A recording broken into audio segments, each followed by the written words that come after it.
नमस्कार। आर के त्यागी गाजियाबाद। और कुछ प्रतिक्रियाएं आई हैं लोगों की, तो उसके ऊपर मैं आपको बता देता हूँ।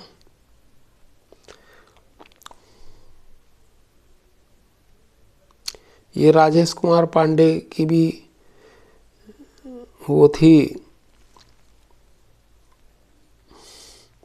पोस्ट, इसके ऊपर भी हैं और दूसरे भी लोगों ने लिखा था कुछ, तो ये एक्सप्लेनेशन है। आइए, ओम सच्ची जनवाणी चैनल पर आपका स्वागत है। चैनल को सब्सक्राइब करें तो आपका 1 सेकेंड खर्च होगा और हमारे चैनल का विस्तार होगा।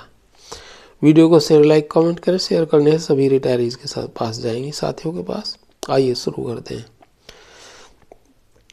साथियों, हमें 8588988205 मोबाइल नंबर पे आप आर्थिक सहयोग भी करते तो अच्छा होगा।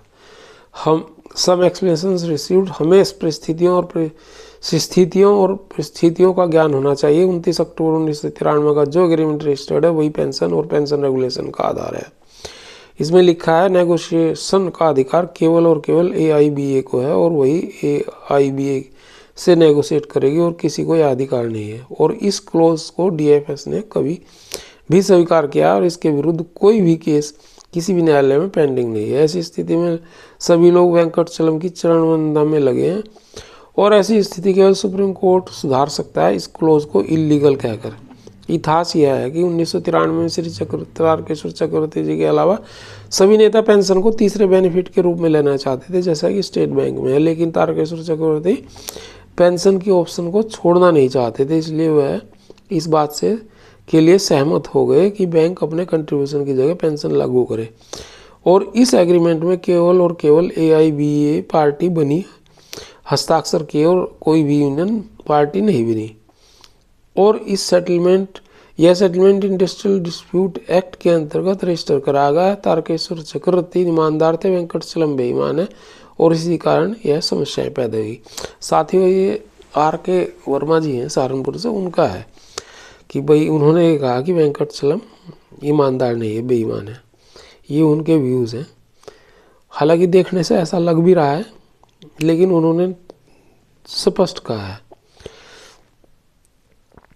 यह व्याख्यान CHU और IBA का है और 1998 की मीटिंग में कहा गया था कि फिर सेकंड ऑप्शन के समय 156% फिक्सिंग के समय दोहराया गया था और यह मेरा मत नहीं है और हम तो विरोधी पक्ष में थे और रहेंगे क्योंकि यह न्यायपूर्ण है। समय और परिस्थिति के साथ सभी चीज़ें बदलने लगती हैं और हमारे ज़माने में मास्टर जी बच्चों को मुर्गा बनाते थे, बेंच पर खड़ा करते थे, डस्टर से पिटाई करते थे, छड़ी से भी मारते थे। आज यह सब इलीगल है और शायद ही किसी स्कूल में ऐसा होता होगा, तब यह आम रिवाज था। अतः समय और परिस्थिति के अनुसार सभी चीज़ें बदलती रहती हैं और इसलिए नियमों में बदलाव किया जाता है और यही हमारी मांग है। हमारे साथ भी न्यायपूर्ण व्यवहार होना चाहिए। तो ये इन्होंने न्यायपूर्ण व्यवहार की मांगी है कि भाई न्यायपूर्ण व्यवहार होना चाहिए। तो ये आपको बताए हमने विचार, आप देखें कैसे लगे हैं आपको। और साथियों, और भी मैं आपको थोड़ा सा बताता हूँ। एक ये मेरे पास आया है, नरेंद्र सिंह परिहार है, मंडल सचिव AIPNBOF हल्द्वानी से। इन्होंने एक प्रतिक्रिया भेजी है, ये भी आपको पढ़ के सुना देता हूँ मैं। मेरे PNB के साथियों, इस खुली चिट्ठी ओपन लेटर के माध्यम से मैं आप सभी के सामने PNB में घट रहे घटनाक्रमों को विस्तार से साझा करना चाहता हूँ। परक्विजिट्स टैक्स 7 मई 2024 को सुप्रीम कोर्ट को 2 जजों की खंडपीठ ने अपना फैसला सुनाते हुए इनकम टैक्स एक्ट 1728 1961 और इनकम टैक्स रूल 371 1962 की चुनौती देने वाला सिविल पिटीशन को खारिज कर उपरोक्त दोनों इनकम टैक्स एक्ट 1961 और इनकम रूल 1962 को वैधानिक बताया है। ये वर्किंग क्लास के लिए है, चलो मैं इसको बता देता हूँ। साथियों, चूंकि भारत देश में न्यायिक व्यवस्था में सुप्रीम कोर्ट सबसे बड़ी अथॉरिटी है और यहाँ पे सुनाए गए फैसले मुश्किल ही पलटते हैं और ऐसे में दोबारा बैंक की कोई भी यूनियन एसोसिएशन उपरोक्त इनकम टैक्स एक्ट 1961 और इनकम टैक्स रूल 1962 को चैलेंज नहीं कर सकती। यह बात आती है कि दोनों एक्ट और रूल क्या कहते हैं। इन दोनों में लिखा है कि यदि कोई एम्प्लॉयर अपने एम्प्लॉय की सैलरी को अलावा जो भी मॉनेटरी और नॉन मॉनेटरी बेनिफिट देता है तो वह परक्विजिट और फ्रिंज बेनिफिट कहलाएगा और इस पर एम्प्लॉय को टैक्स देना पड़ेगा। और पीएनबी में कहानी शुरू होती है आईबोक और द्वारा 2008 में चेन्नई हाईकोर्ट में याचिका दायर करने से, जिसमें rent free accommodation lease facility को परक्विजिट और फ्रिंज बेनिफिट की श्रेणी से अलग रखे जाने की सिफारिश की थी। चूंकि इस याचिका पर आज तक कोई फैसला नहीं आया और परक्विजिट को लेकर देश की अलग अलग अदालतों में यूनियंस द्वारा याचिका दायर किए गए थे, इस कारण पीएनबी के मैनेजमेंट ने सभी अधिकारियों कर्मचारियों को, चाहे वो किसी भी संगठन से संबंधित हो, उसे डिडक्शन डिक्लेरेशन के लिए आधार पर परक्विजिट टैक्स देने से राहत दी। और लेकिन सुप्रीम कोर्ट के 7 मई 2024 के फैसले के बाद बैंक प्रबंधन पर बाध्य बन गई कि वह एम्प्लाई से परक्विजिट पर लगने वाले टैक्स। इसी क्रम में बैंक ने पहली बार नवंबर में हम सभी की सैलरी से परक्विजिट टैक्स वसूलने की चेष्टा की, जिसे कॉमरेड कृष्ण कुमार जी के प्रयासों के चलते नवंबर में किसी भी एम्प्लॉय ने नहीं लिया गया। दूसरा, अब बात आती है पीएआई पीएनबीयूएफ की लड़ाई का अग्रणी मुद्दा क्या है। क्यों पीएआई संख्या बल से कम होते हुए पीएनबी के मैनेजमेंट से आर पार की लड़ाई लड़ने पर तुला हुआ है।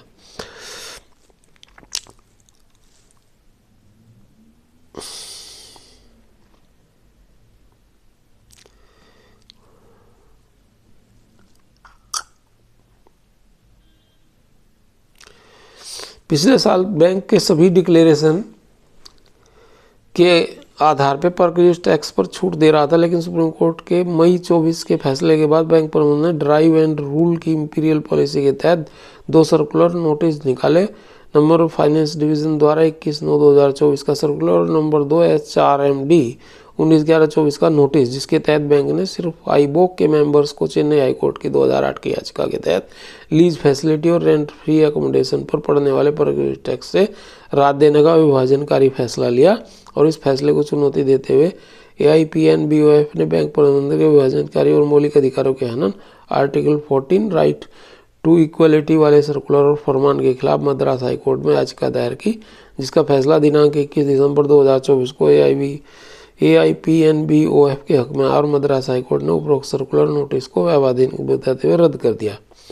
साथियों, एआईपीएनबीओएफ इस विभाजनकारी नीतियों के खिलाफ ही नहीं अपितु आम अधिकारी कर्मचारियों के हितों की रक्षा के लिए भी पीएनबी प्रबंधन से आर पार की लड़ाई लड़ने के लिए मैदान में डटी है। 26-27 दिसंबर की देशव्यापी हड़ताल के एआईपीएनबीओएफ के फैसले से डर के पीएनबी प्रबंधन ने 20 दिसंबर 24 को श्रम आयुक्त भारत सरकार के समक्ष निम्नलिखित मुद्दों पर सहमति दी, जिसे नंबर 1, पीएनबी के सभी अधिकारी कर्मचारियों से परक्विजिट टैक्स अगली सुनवाई यानी कि 20 जनवरी 2025 तक नहीं ले जाएंगे। नंबर 2, एनपीएस के तहत फंड मैनेजर चुनने का मुद्दा हो। नंबर 3, एचआरएमएस के माध्यम से यूनियन चुनने का मुद्दा हो और अन्य कई सारे कर्मचारियों के हितों से संबंधित मुद्दे। साथियों, एआईपीएनबीओएफ तत्कालिक लड़ाई लड़ने में नहीं अपितु पूर्णकालिक लड़ाई लड़ने में विश्वास रखती है। जब तक हम बैंक प्रबंधन को परक्विजिट टैक्स वहन करने के लिए व्यस्त नहीं कर देंगे, तब तक हम शांत नहीं बैठेंगे और निरंतर धरातल पर अपनी लड़ाई जारी रखेंगे। मैं निरंतर परिहार इस पत्र ओपन लेटर के माध्यम से आप सभी से निवेदन करता हूं कि आप इस निष्कर्ष में एआईपीएनबीओएफ का साथ दें। क्यों?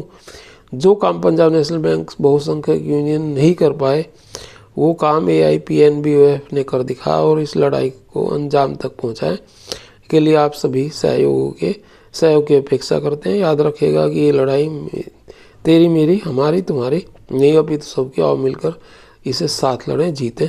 आपका सुचिंतक नरेंद्र सिंह परिहार, मंडल सचिव पीएनबी हल्द्वानी। ये इन्होंने अपनी एक पीएनबी की वर्किंग यूनियंस की बात कही है और कहीं इसमें थोड़ी बहुत ही लड़ाई भी नज़र आ रही है इनकी।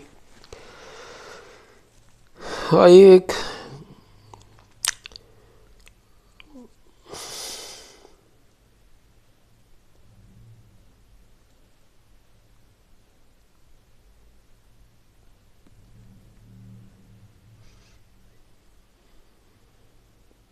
नमस्कार साथियों, आर के त्यागी गाजियाबाद।